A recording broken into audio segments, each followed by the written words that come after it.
आणि खऱ्या अर्थानं आज सूर्यदादांच्या रॅलीमध्ये मी बघा 1-2 तासापासून फिरतोय. अभूतपूर्व प्रेम, अभूतपूर्व प्रतिसाद. मी अणुशक्ती नगरमध्ये फिरलो, शिवाजीनगरमध्ये फिरलो, साठेनगरमध्ये फिरलो, मानपूरमध्ये फिरलो, वरळीला गेलो. पण सगळ्यात जास्त उत्स्फूर्त प्रेम आणि प्रतिसाद जर कुणाला भेटला असेल तर सूर्यदादाला भेटलाय.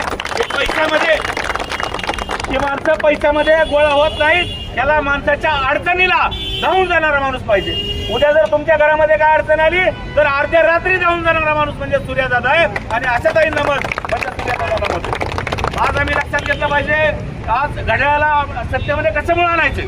लक्षात घ्या, मुंबईमध्ये सत्ता कुणाची येऊ द्या, सत्ता कुणाच जरी आली तरी सगळ्या सत्तेच्या किंग मेकर अजित पवारच राहणार आहे. आणि वर पण महाराष्ट्रामध्ये कुणी मुख्यमंत्री होऊ द्या, कुणी काय होऊ द्या, उपमुख्यमंत्रीपद कायमस्वरूपी अजितदादाच राहणार आहेत. अर्थ खातं कायमस्वरूपी अजितदादाच राहणार आहेत. पैशाचा तुम्ही चिंता करू नका, निधीची चिंता करू नका. फक्त दादांना ताकद देण्यासाठी इथल्या 191 मधून तुम्हाला तळमळीनं माझी विनंती आहे, तुमचे जेवढे मित्र परिवार असतील, सूर्यदादा प्रत्येकाच्या घरात जातील असं, प्रत्येकाच ठिकाणी पोहोचतील असं नाही. पण तुम्हाला प्रत्येकाला सूर्यदादा व्हायचं, प्रत्येकाला सूर्यदादा व्हायचं, प्रत्येकाच्या घरात जायचंय.